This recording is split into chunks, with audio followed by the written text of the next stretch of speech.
بسم اللہ الرحمن الرحیم۔ السلام علیکم۔ پروگرام الکلام میں خوش آمدید۔ میں ہوں آپ کا ہوسٹ محمد شعیب رضا۔ ناظرین کرام، پروگرام کے پہلے حصہ میں ہم سیرت النبی صلی اللہ علیہ وآلہ وسلم کے ایک اہم حصہ کو موضوع بحث بنائیں گے اور اس کے ساتھ ساتھ کچھ بہت اہم سوالات کو پروگرام کا حصہ بنائیں گے۔ حسب سابق ہمارے ساتھ شیخ گفتگو ہیں جناب محمد امانت رسول صاحب۔ امانت صاحب، بہت شکریہ آپ کے وقت کا۔ میری معاونت کے لیے موجود ہیں لبیبہ صاحبہ، تھینک یو سو مچ میم۔ ناظرین کرام، آپ کی سکرین پہ ہمارا واٹس ایپ نمبر آ رہا ہوگا، آپ اپنے سوالات اس واٹس ایپ نمبر پر بھیج سکتے ہیں، ہم انشاءاللہ آپ کے سوالات کو ضرور ایڈریس کریں گے۔ امانت صاحب، جمعہ کا جو روز ہے اس میں ہم کوشش کرتے ہیں کہ ہم سیرت النبی صلی اللہ علیہ وآلہ وسلم کے ایک ایسے موضوع کو جو ہے نا وہ اس پہ گفتگو کریں جو لوگوں کی زندگیوں سے ہمیں ختم ہوتا نظر آ رہا ہے، بلکہ اگر میں کہوں کہ ہماری زندگیوں سے بھی تو اوورآل ایک جو اجتماعی ماحول ہے اس سے اس کا اثر ہمیں نظر نہیں آتا۔ آپ ہمارے ناظرین کے لیے بتائیے گا آپ کس موضوع پہ گفتگو کریں گے؟ بسم اللہ الرحمن الرحیم۔ ناظرین کرام، رسول اللہ صلی اللہ علیہ وسلم گفتگو فرمایا کرتے تھے لیکن آپ خاموش بھی رہتے تھے۔ گویا کہ آپ کا کلام کرنا، آپ کی گفتگو کرنا یہ بھی سنت ہے، اور خاموش رہنا یہ بھی آپ صلی اللہ علیہ وسلم کی سنت ہے۔ ہم بولتے ہیں، کلام کرتے ہیں، گفتگو کرتے ہیں، بات کرتے ہیں، لیکن ہماری زندگیوں سے سکوت یعنی خاموشی ہماری زندگیوں سے ختم ہو گئی ہے۔ رسول اللہ صلی اللہ علیہ وسلم اپنے صحابہ کو خاموش رہنے کی بھی تلقین فرمایا کرتے تھے۔ یعنی آپ دیکھیے کہ حضرت ابو ذر غفاری رضی اللہ تعالیٰ عنہ سے آپ نے یہ فرمایا کہ تمہیں کیا دو ایسی عادتیں نہ بتا دوں کہ جو کرنے میں آسمان اور میزان میں بھاری ہیں، یعنی جن کا ترازو جن اعمال سے بھاری ہو جاتا ہے، کیا وہ دو باتیں میں تمہیں نہ بتاؤں؟ تو پھر آپ نے بتائی، آپ نے فرمایا کہ لمبی خاموشی اور خوش اخلاقی، یعنی اگر انسان زیادہ خاموشی اختیار کرے، ضرورت کے مطابق بات کرے اور خوش اخلاقی کا مظاہرہ کرے، تو رسول اللہ نے فرمایا کہ یہ دو عادتیں ایسی ہیں کہ جن کا وزن میزان میں، ترازو میں زیادہ ہوتا ہے۔ آپ صلی اللہ علیہ وسلم کی جو اپنی سیرت ہے، جو آپ کی اپنی سنت ہے، صحابہ اس کو بھی بیان کرتے ہیں کہ طویل الصمت، یعنی رسول اللہ صلی اللہ علیہ وسلم طویل خاموشی اختیار کرنے والے تھے، زیادہ خاموش رہتے تھے، اور قلیل الضحک، اور کم ہنسا کرتے تھے۔ یعنی یہاں پر ہنسنے سے مراد یہ ہے کہ جیسے مسکراہٹ تو ہر وقت آپ کے چہرے پر رہتی تھی، سمائل رہتی تھی، مسکراتا ہوا چہرہ تھا آپ کا، لیکن ہنسنے سے مراد یہ کہ جیسے انسان ہنستا ہے یا کہکا لگاتا ہے، تو یہ رسول اللہ صلی اللہ علیہ وسلم، یعنی آپ ہنسا تو کرتے تھے لیکن اس طرح کہکا لگانا کہ جس سے منہ کھل جاتا ہے اور انسان کے جبڑے بھی نظر آتے ہیں، تو رسول اللہ نے ایسا کہکا کبھی نہیں لگایا تھا۔ تو یہاں سے مراد قلیل الضحک سے یہ نہ سمجھا جائے کہ رسول اللہ کے چہرے پر مسکراہٹ نہیں ہوتی تھی، آپ کے چہرے پر مسکراہٹ رہتی تھی۔ اور اسی طرح صحابہ بیان کرتے ہیں کہ رسول اللہ صلی اللہ علیہ وسلم واضح کلام کرنے والے تھے اور فصیح کلام کرنے والے تھے، اور آپ فضول نہیں بولا کرتے تھے اور نہ کم بولا کرتے تھے۔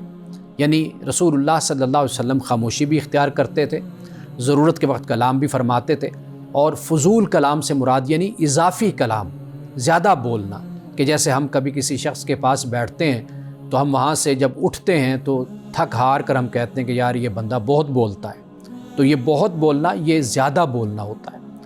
آپ کسی اور جگہ جاتے ہیں، وہاں پر آپ بیٹھتے ہیں تو وہ شخص بولتا ہی نہیں ہے، بات ہی نہیں کرتا، اب آپ کو سمجھ نہیں آتی کہ یہ کوئی تکبر کا اظہار ہے یا اس شخص کے پاس کوئی علم نہیں ہے یا یہ ہم سے بات نہیں کرنا چاہتا، اس کا یہ رویہ کیوں ہے؟ تو یہ بھی رسول اللہ صلی اللہ علیہ وسلم کا رویہ یہ تھا کہ زیادہ کلام نہیں فرماتے تھے، اور بالکل ہی کم کلام بھی، یہ بھی آپ کا رویہ نہیں ہوتا تھا۔ اور بلکہ آپ صلی اللہ علیہ وسلم نے یہ فرمایا کہ من کان یؤمن باللہ والیوم الآخر، کہ جو اللہ اور یوم آخرت پر ایمان رکھتا ہے، فلیقل خیرا او لیصمت، فرمایا کہ پھر اسے چاہیے کہ وہ اچھی بات کہے یا پھر وہ خاموشی اختیار کر لے۔ اور اسی طرح رسول اللہ نے حضرت انس روایت کرتے ہیں کہ فرمایا کہ جو شخص سلامتی کے ساتھ زندگی گزارنا چاہے وہ خاموش رہنے کا اہتمام کرے۔ جیسے فرمایا کہ من صامت نجا، کہ جس نے خاموشی اختیار کی اس نے نجات پالی۔ اس لیے کہ بولنا یہ انسان سے کئی مرتبہ ایسی باتیں انسان کے منہ سے نکل جاتی ہیں جو دوسرے کو بھی ناگوار گزرتی ہیں اور کبھی اللہ تعالیٰ کی نافرمانی بھی ہو جاتی ہے۔ تو لہٰذا انسان کو خاموشی اس طرح اختیار کرنی چاہیے کہ وہ اس کا بولنا اس کے گناہوں میں اضافے کا باعث نہ بنے۔ ناظرین کرام، یہ خاموشی انسان کی شخصیت پر، انسان کی ذات پر بھی بڑے گہرے اور بڑے مثبت اثرات ڈالتی ہے۔ یعنی اگر آپ خاموش رہتے ہیں تو اس سے آپ کو جو ایک ٹرینکویلٹی جس کو کہا جاتا ہے، مینٹل اور اسپرچول، روحانی سکون آپ کو ملتا ہے، ذہنی سکون آپ کو میسر آتا ہے جب آپ خاموش رہتے ہیں، کم بولتے ہیں اور کوشش کرتے ہیں کہ آپ ضرورت ہی کی بات کریں اور ضرورت سے زیادہ آپ نہ بولیں۔ اس کا ایک فائدہ یہ بھی ہوتا ہے کہ جب آپ خاموش رہتے ہیں تو بے مقصد جو خیالات ہوتے ہیں، تصورات ہوتے ہیں، اس سے آپ کی جان چھوٹ جاتی ہے، اس لیے کہ آپ جتنے بولیں گے اتنے ہی بے مقصد اور لغو قسم کے خیالات بھی آپ کے ذہن میں آئیں گے۔ اس کا فائدہ یہ بھی ہوتا ہے کہ آپ کسی کا دل نہیں دکھاتے، یعنی جب آپ بولیں گے تو واضح بات ہے کہ کسی کا آپ دل دکھائیں گے اور کسی کو تکلیف پہنچے گی، ممکن ہے کہ آپ ایسا کلام کریں کہ جس سے دوسرا دکھی ہو جائے۔ اور اس طرح آپ کو یہ بھی فائدہ ہوتا ہے کہ جب آپ خاموشی اختیار کر لیتے ہیں، آپ کو اپنے ساتھ بیٹھنے کا موقع مل جاتا ہے، آپ اپنے اوپر غور و فکر کرتے ہیں، جسے مراقبہ کہا جاتا ہے، میڈیٹیشن کہا جاتا ہے، انسان اپنے ساتھ بھی بیٹھے۔ آج ہماری زندگی کا ایک سب سے بڑا مسئلہ یہی ہے، المیہ یہی ہے کہ ہم اپنے ساتھ نہیں بیٹھتے، ہم اپنے ساتھ، اپنوں کے ساتھ بھی نہیں بیٹھتے اور اپنے ساتھ بھی ہم نہیں بیٹھتے۔ ہم زیادہ وقت ایسی چیزوں کے ساتھ بسر کرتے ہیں کہ جن کے ساتھ ایک حد تک وقت گزارنا تو فائدہ مند ہوتا ہے، اس سے زیادہ گزارنا نقصان دہ ہوتا ہے۔ اور یہ بات بھی یاد رکھیے کہ جب انسان خاموش رہتا ہے اور سکوت اختیار کرتا ہے تو انسان کے اندر کریٹیو ایبلٹی جو ہے، کریٹیوٹی جس کو کہا جاتا ہے، یہ بڑھ جاتی ہے۔ اور جو انسان زیادہ بولتا ہے اس کی جو تخلیقی صلاحیت ہوتی ہے وہ کم ہو جاتی ہے۔ تو یہ بات جو میں آپ سے عرض کر رہا ہوں، یہ میری بات نہیں ہے، یہ ماہرین جو نفسیات ہیں یہ ان کی بات ہے، یہ حکماء کی بات ہے، یہ عقلاء کی بات ہے۔ رسول اللہ صلی اللہ علیہ وسلم کی گفتگو اور کلام پر تو ہم دیکھتے ہیں کہ لوگ بہت کچھ بیان کرتے ہیں، لیکن آپ کے سکوت کو اور آپ کی خاموشی کو موضوع نہیں بنایا جاتا۔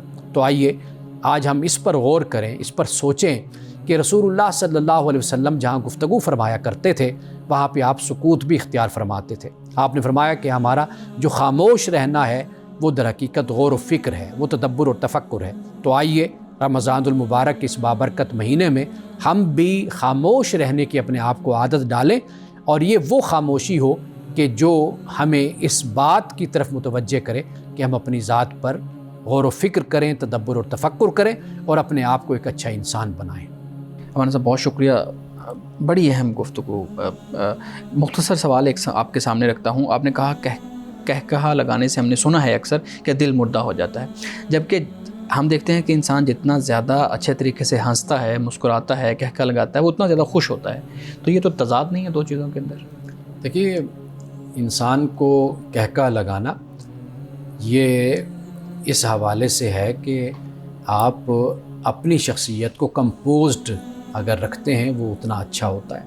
یعنی انسان کا وقار، انسان کی شخصیت، یہ چیزیں بنیادی طور پر ہوتی ہیں نا اہم۔ تو اس لیے اس بات کی طرف اشارہ کیا گیا کہ بھئی اگر آپ کہا لگاتے ہیں، بے وجہ اور بے سبب بھی آپ ہنستے رہتے ہیں تو اس سے دل انسان کا مردہ ہوتا ہے۔ یعنی انسان کی جو شخصیت جس طرح پروان چڑھنی چاہیے وہ اس طرح کی عادات کے ذریعے سے پروان نہیں چڑھتی اور باوقار نہیں ہوتی۔ تو پھر کیا وہ ہر وقت سنجیدہ رہے؟ اعتدال اور توازن کا راستہ جو رسول اللہ کی سنت اور طریقہ ہمارے سامنے آتا ہے کہ آپ اپنے چہرے سے مسکراہٹ کو غائب نہ کریں، سمائل آپ رکھتے ہیں، آپ ہنستے ہیں، آپ کے دانت بھی نظر آتے ہیں، لیکن جو ایک ایسا انداز جو بے وقار قسم کا طریقہ ہوتا ہے کہ انسان حد سے بڑھ جاتا ہے ان چیزوں میں، تو اس کو کہا گیا کہ آپ ایک حد تک ایک رکھتے ہیں اور آپ اپنی شخصیت کو، اپنے وقار کو آپ کھوتے نہیں ہیں۔ یہ اشارہ ہے اس بات کی طرف۔ ناظرین کرام، یہاں وقت ہوا چاہتا ہے ایک بریک کا، ہمارے ساتھ رہیے گا۔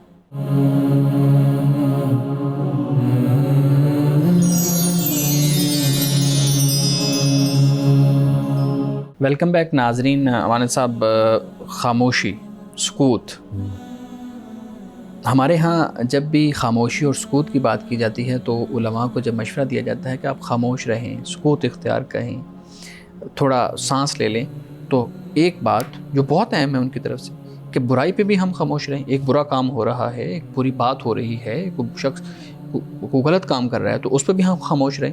یہ تو ہمارا دینی فریضہ ہے، خدا نے ہمیں یہ دینی فریضہ ادا کیا ہے کہ ہم اس کو سیدھی راہ پہ لے کے آئیں.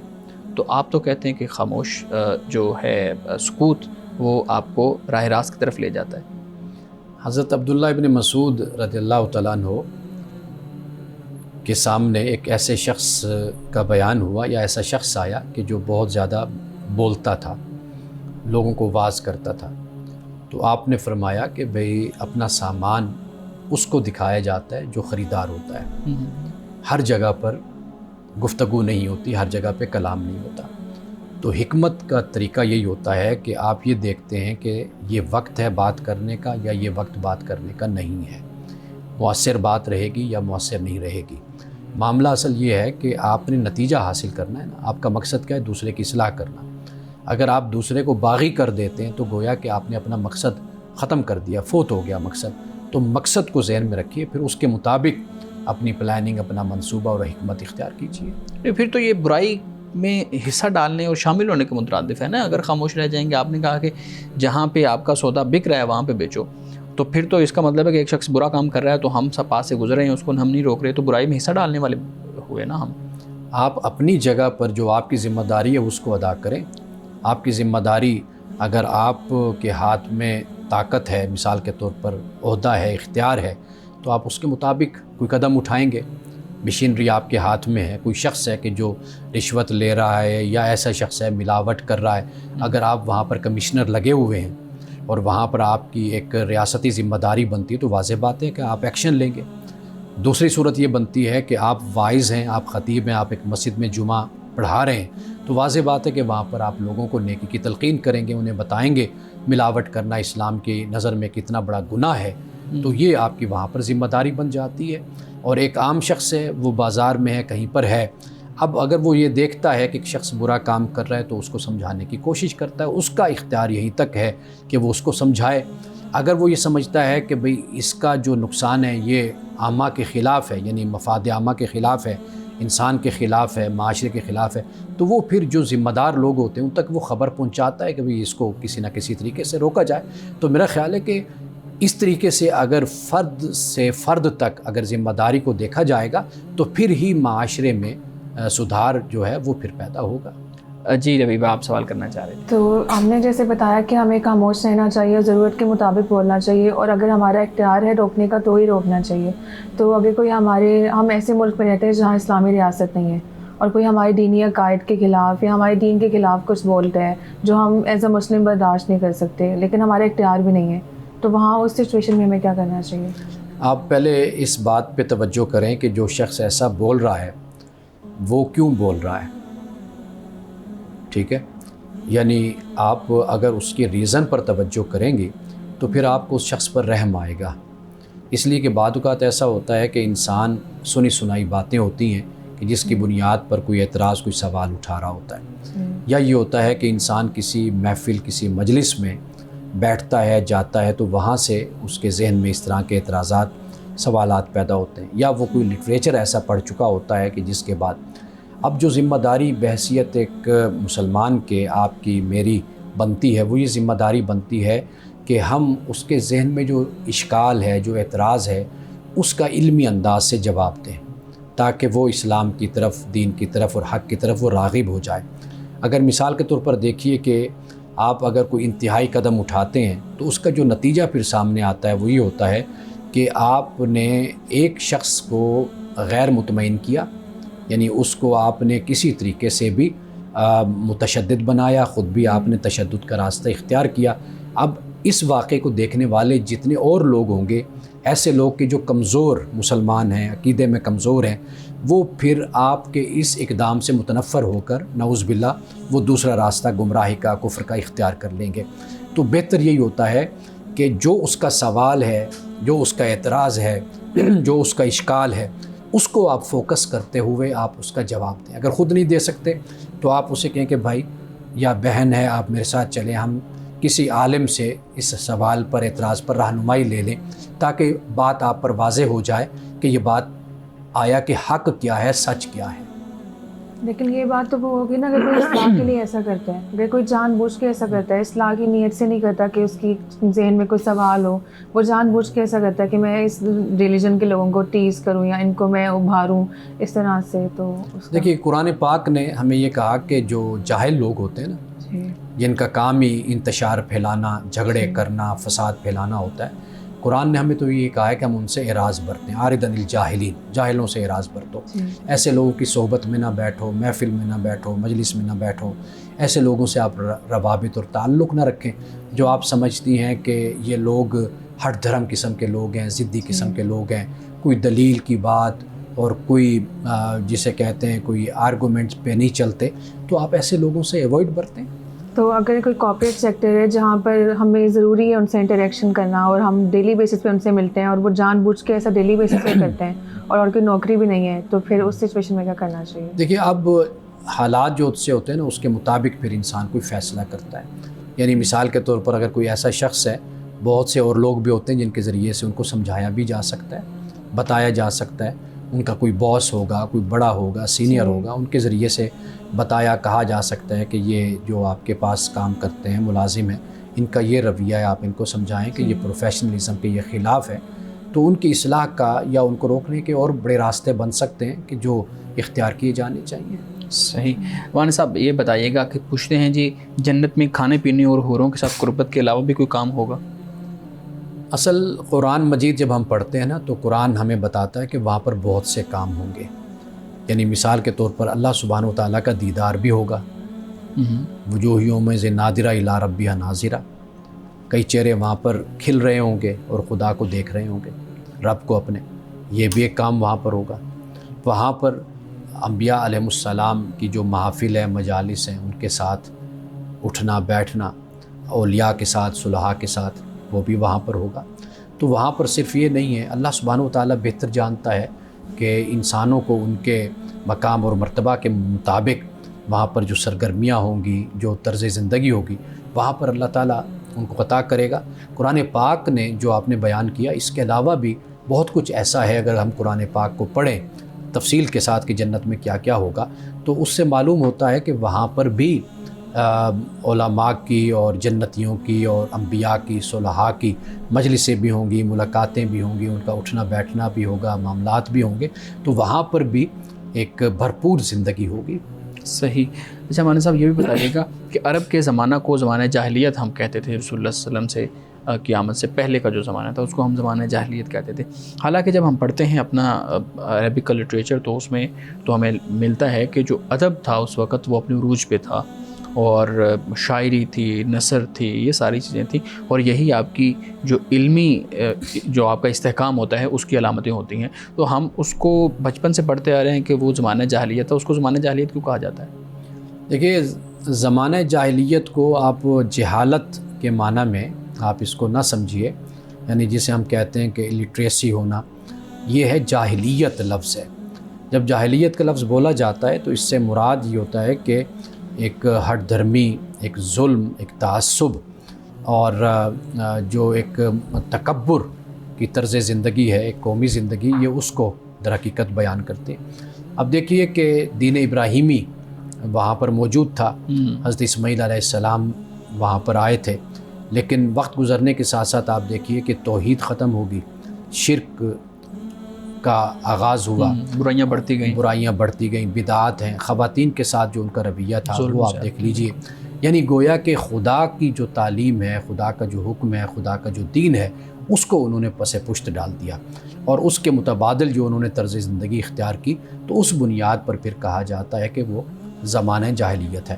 یہ جو علم ہے، یہ ادب ہے، یہ اپنی جگہ بڑی اہم یہ سرگرمیاں ہیں اور ان کی بڑی ویلیو ہے اور بڑی حیثیت ہے، لیکن اگر ایک قوم کا اخلاق نہیں رہتا، کردار نہیں رہتا، عقائد نہیں رہتے، توحید نہیں رہتی، عبادات نہیں رہتی، معاملات میں انسان کے عدل اور انصاف نہیں رہتا، تو پھر یہ جو علمی اور ادبی سرگرمیاں ہوتی ہیں یہ بھی وقت کے ساتھ ساتھ پھر زوال پذیر بھی ہوتی ہیں، بلکہ ان کے اندر بھی اگر آپ دیکھیں گے تو آپ کو وہ جو فحش ہے، بدکاری ہے، وہ عناصر بھی پھر آپ کو ان میں نظر آنا شروع ہو جاتے ہیں۔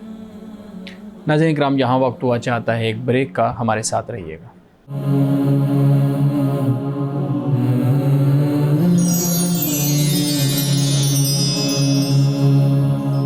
پروگرام میں ایک دفعہ پھر خوش آمدید۔ امان صاحب، جنت سے متعلق ایک میں نے سوال آپ سے کیا تھا، تو اس پہ ایک اور کاؤنٹر کویشچن ہے۔ وہ کہتے ہیں جی دنیا میں تو ہمیں ایک بیوی پھر 2 یا 3 یا 4 تک آ کے اسٹاپ کر دیا جاتا ہے، تو پھر یہ جو آفر ہے 70 والی، یہ جنت میں کیوں دی گئی ہے؟ دیکھیے، قرآن مجید نے کوئی ایسا ذکر نہیں کیا۔ قرآن مجید نے جو بیان کیا ہے وہاں پر خواتین کا ذکر کیا، اور یہ جو حور کا لفظ ہے یہ در حقیقت مرد ہو یا عورت دونوں کے لیے یہ استعمال ہوتا ہے۔ تو عورتوں کے لیے مرد حور ہیں اور مردوں کے لیے عورتیں حور ہیں۔ قرآن مجید نے خاص طور پر خواتین کا ذکر اس لیے کیا، جیسے فیہن قاصرات الطرف عین لم یطمثہن انس قبلہم ولا جان، چونکہ عورتوں کو اللہ سبحانہ و تعالیٰ نے جو مردوں کے لیے نعمت بنایا ہے، اور جو نعمت ہے وہ اللہ تعالیٰ نے مردوں کی کشش رکھی عورتوں کی طرف، اور عورتوں کے لیے مردوں کو ایک ضرورت کے تحت، یعنی جو ہم نفسیاتی حوالے سے بھی پڑھتے ہیں یا جو ہم قرآن اور حدیث کا مطالعہ بھی کرتے ہیں، تو یہ ایک بنیادی طور پر فرق ہے۔ تو اس لیے قرآن پاک نے جو عورتوں کا ذکر کیا حور کا، تو یہ اس تناظر میں اس کو بیان کیا ہے۔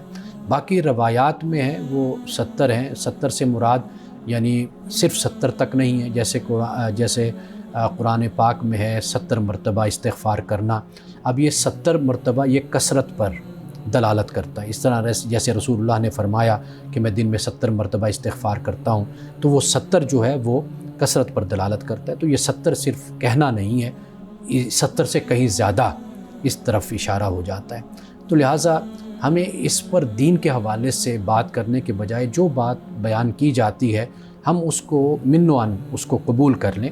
باقی یہ ہے کہ جو جنت کا معاملہ ہے یہ بندوں کو رغبت دلانے کے لیے، ترغیب دینے کے لیے کہ وہ اعمال صالحہ کرے، اچھے اعمال کرے، کہ جیسے ہم کسی کو دنیا میں رغبت دلاتے ہیں کہ بیٹا اگر آپ یہ کام کریں گے تو آپ کو فلاں چیز ملے گی، فلاں چیز ملے گی، تو اللہ سبحانہ و تعالیٰ نے انسان کی جس چیز کی طرف رغبت ہے اللہ تعالیٰ نے بندے سے وہی رغبت دلانے کے لیے وعدہ کیا کہ یہ ابدیت میں، صالحیت میں، نیکی میں اور اس معاشرے میں اللہ کے حقوق احکام کی بھی پابندی کرے، بندوں کے حقوق کو بھی ادا کرے۔ تو یہ رغبت کے لیے اللہ نے یہ نعمتیں اپنے نیک بندوں کے لیے پیدا فرمائی ہیں۔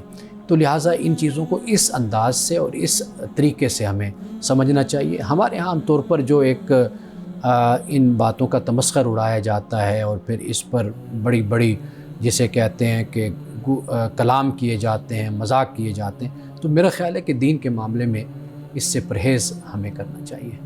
صحیح۔ آپ پوچھنا چاہ رہے ہیں کچھ؟ جی پلیز۔ جیسے کہا جاتا ہے کہ نشہ وغیرہ ہر طرح کا حرام ہے، اسپیسیفکلی شراب کہا جاتا ہے کہ بالکل حرام ہے، جس نے تھوڑی سی بھی پی لی اس کی 40 دن تک نماز قبول نہیں ہوگی۔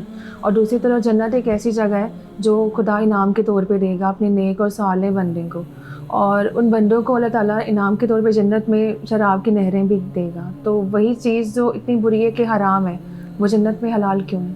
دیکھیے، پہلی بات تو یہ کہ جو شراب لفظ ہے نا یہ مشروب کے معنی میں ہوتا ہے، جی، ڈرنک جیسے آپ کہتے ہیں، جی، یہ اس معنی میں استعمال ہوتا ہے۔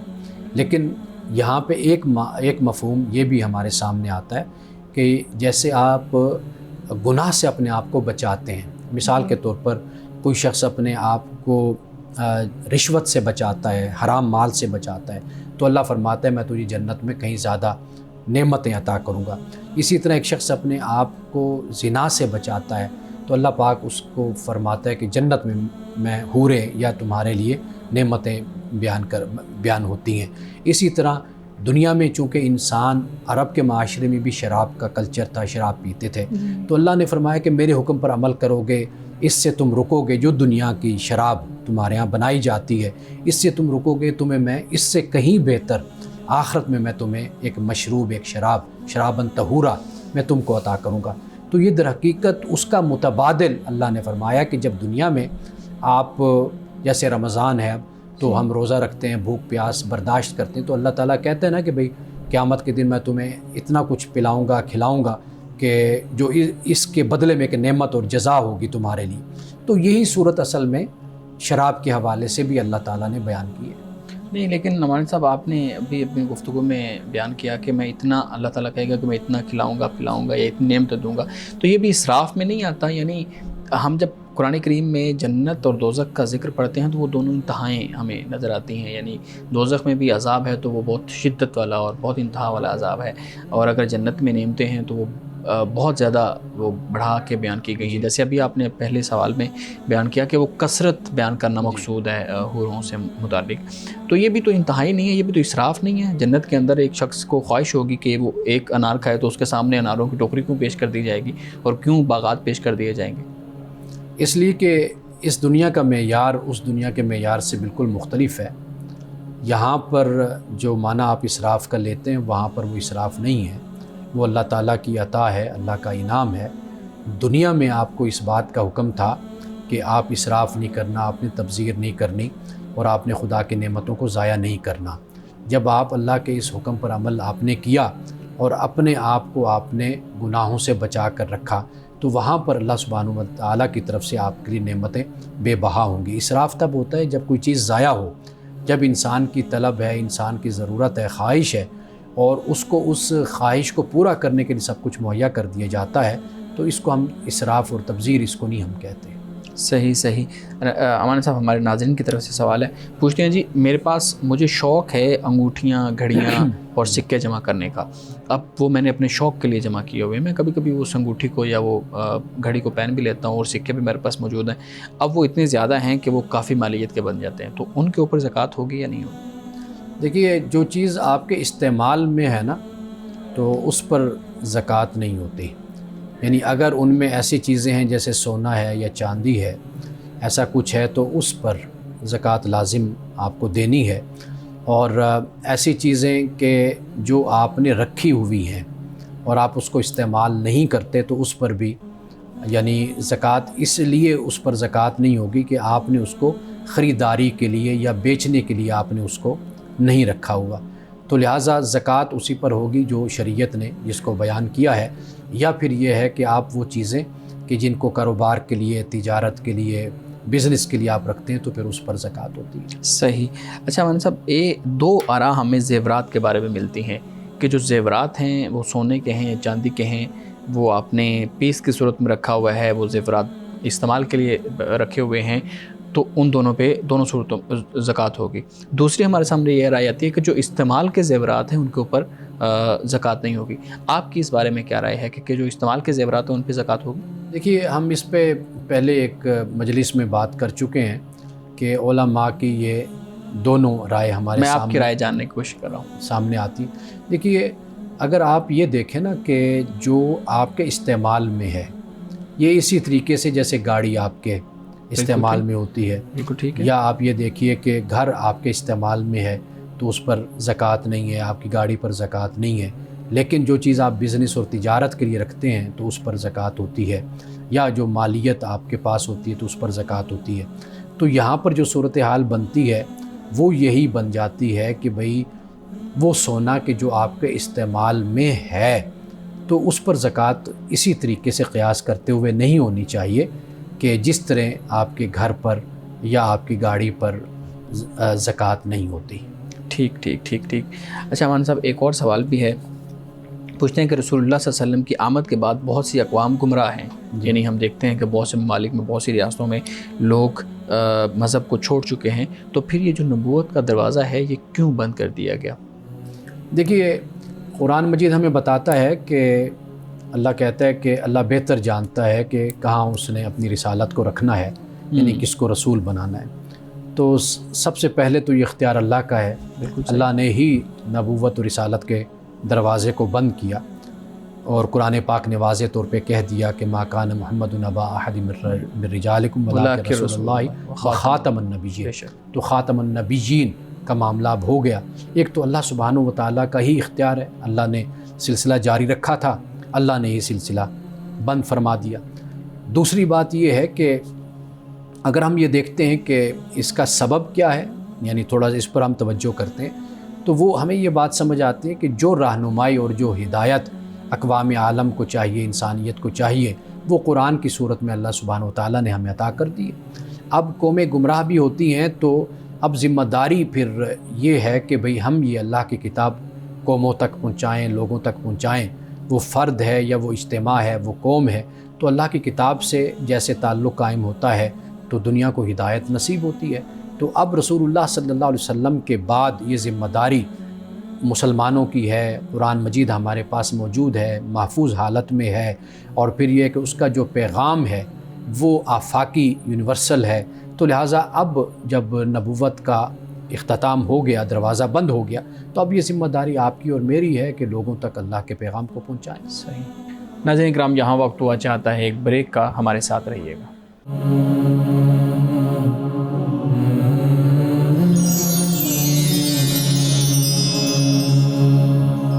پروگرام میں ایک دفعہ پھر خوش آمدید۔ امانت صاحب، اعتکاف سے متعلق ایک سوال پوچھا گیا ہے، پوچھتے ہیں جی کہ میں اعتکاف کرنا چاہتا ہوں لیکن کمپنی میری چھٹی مجھے نہیں دے رہی، تو اس صورت میں کیا میں گناہ گار ہوں گا یا کمپنی گناہ گار ہوگی؟ بات یہ ہے کہ اعتکاف سنت ہے اور اس کو سنت علی الکفایہ کہا جاتا ہے۔ مطلب یہ کہ اگر آپ کی سوسائٹی میں، بستی میں چند لوگ، کیا ایک بندہ بھی بیٹھ جائے گا تو سب کی طرف سے اعتکاف ادا ہو جائے گا۔ تو لہٰذا اتنا انتہائی قدم نہیں اٹھانا چاہیے کہ انسان ریزائن کر دے، استعفیٰ دے دے، یا یہ سوچے کہ میں گناہ گار ہو جاؤں گا۔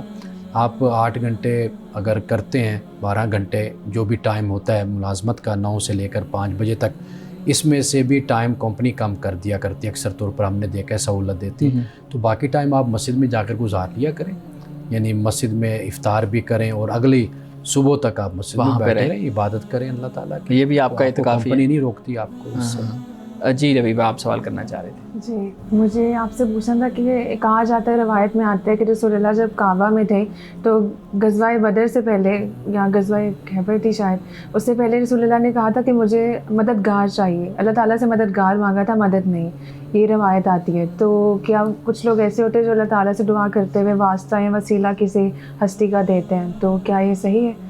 دیکھیے، پہلی بات تو یہ ہے کہ آپ اس روایت کو اچھے طریقے سے پڑھیں، دیکھیں، تو پھر ہم مزید اس پر بات کر سکتے ہیں۔ لیکن جو آپ نے بیچ میں جو خلاصہ ہے آپ کے سوال کا، وہ میں بتا دیتا ہوں کہ دیکھیے، حضرت موسیٰ علیہ السلام نے بھی اللہ تعالیٰ سے بطور مددگار کے ہارون مانگا تھا کہ بھی حضرت ہارون علیہ السلام، قرآن پاک نے اس کو بیان کیا ہے۔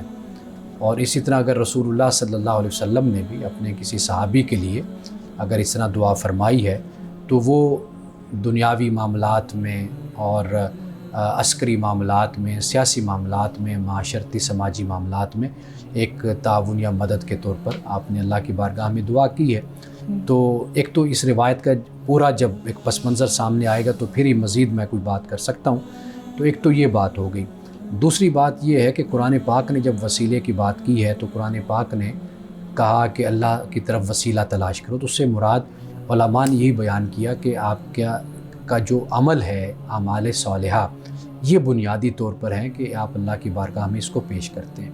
رسول اللہ کی احادیث سے بھی ہمیں یہی معلوم ہوتا ہے کہ آپ کوئی اچھا کام کرتے ہیں تو اللہ تعالیٰ سے دعا کرتے ہیں۔ رسول اللہ نے فرمایا کہ بھئی دعا کرنے سے پہلے کوئی اچھا کام کر لیا کرو، پھر اللہ کی بارگاہ میں اپنے اس اچھے عمل کو بطور وسیلہ کے پیش کر دیا کرو۔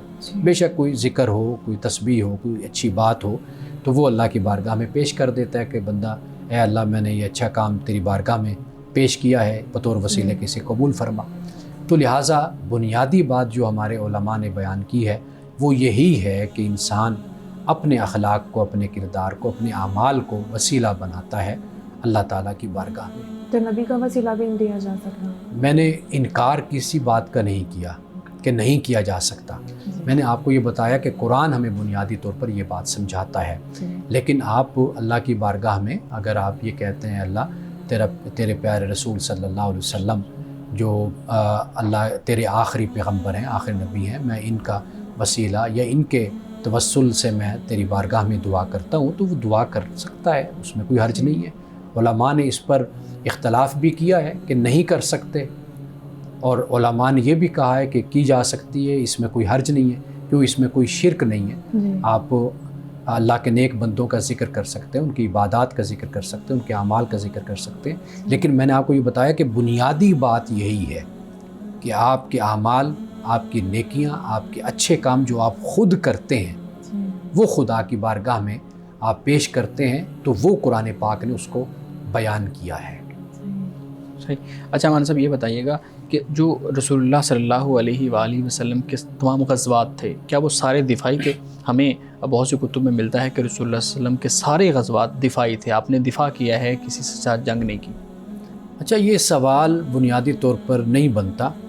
غزوہ صرف غزوہ ہے، اور کہیں پر آپ نے دفاعی غزوہ بھی ہے، کہیں پر اقدامی غزوہ بھی ہے۔ یعنی غزوہ خیبر کو اگر آپ دیکھ لیں تو وہ آپ کو نظر آتا ہے اقدامی ہے آپ کا۔ تو یہ مسلمانوں کے لیے بھی اسی بات کی تعلیم ہے کہ ضروری نہیں ہوتا کہیں پر آپ نے خود آگے بڑھنا ہوتا ہے، اس سے پہلے کہ دشمن آپ پر حملہ کرے آپ نے اس کے حملے کو روکنا ہوتا ہے، تو وہ اقدامی ہو جاتا ہے۔ تو یہ سوال ارریلیونٹ سا ہو جاتا ہے کہ کیونکہ ہمارے ہاں بعض لوگ کہتے ہیں کہ رسول اللہ صلی اللہ علیہ وسلم نے صرف دفاعی غزوہ کیا یا آپ نے جنگ کی تھی، تو مسلمانوں کو اقدامی قدم نہیں اٹھانا چاہیے کیونکہ رسول اللہ نے اقدام نہیں کیا۔ تو یہ سوال نہیں بنتا۔ اصل چیز یہ ہے کہ صورتحال کیا بنتی ہے، اس کے مطابق پھر قدم آگے بڑھایا جاتا ہے۔ جس سے منع کیا گیا وہ ہے ظلم ہے، وہ ہے زیادتی ہے۔ مثال کے طور پر بوڑھوں کا قتل ہے، بچوں کو قتل کر دینا ہے، باغات کو، کھیتوں کو اجاڑ دینا ہے، عمارتیں گرا دینا ہے، عورتوں کی بے حرمتی کرنا ہے، یہ جو کچھ ہے اسلام در حقیقت اس سے منع کرتا ہے۔ باقی حکمت عملی کے مطابق فیصلہ کیا جاتا ہے کہ آیا کہ اقدامی ہو یا دفاعی ہو۔ صحیح۔ مولانا صاحب آج کے حدیث مبارک کا بیان کیجیے گا۔ حضرت عمر بن ابسہ سے روایت ہے کہ رسول اللہ صلی اللہ علیہ وسلم نے فرمایا، اللہ تعالیٰ بندے سے سب سے زیادہ قریب رات کے آخری درمیانی حصے میں ہوتا ہے، بس اگر تم سے ہو سکے تم ان بندوں میں سے ہو جاؤ جو اس مبارک وقت میں اللہ کا ذکر کرتے ہیں تو تم ان میں ہو جاؤ۔ یعنی رسول اللہ صلی اللہ علیہ وسلم نے یہ فرمایا کہ اللہ بندے سے زیادہ قریب کس وقت میں ہوتا ہے؟ رات کے آخری جو درمیانی حصہ ہوتا ہے اس میں ہوتا ہے۔ تو فرمایا کہ اللہ کے نیک بندے جاگتے ہیں، عبادت کرتے ہیں، تو تم بھی اپنا شمار ان میں کرنا چاہتے ہو تو پھر تمہیں چاہیے کہ تم اس رات کے حصے میں جاگو اور اللہ کا ذکر کرو۔ ناظرین کرام، اس دعا کے ساتھ اپنے پروگرام کا اختتام کریں گے۔ اللہ رب العزت حسن کلام اور تاثیر کلام عطا فرمائے، ہماری زبان کی گروں کو کھول دے اور سننے والوں تک خیر کا پیغام پہنچے۔ اجازت دیجیے، خدا حافظ۔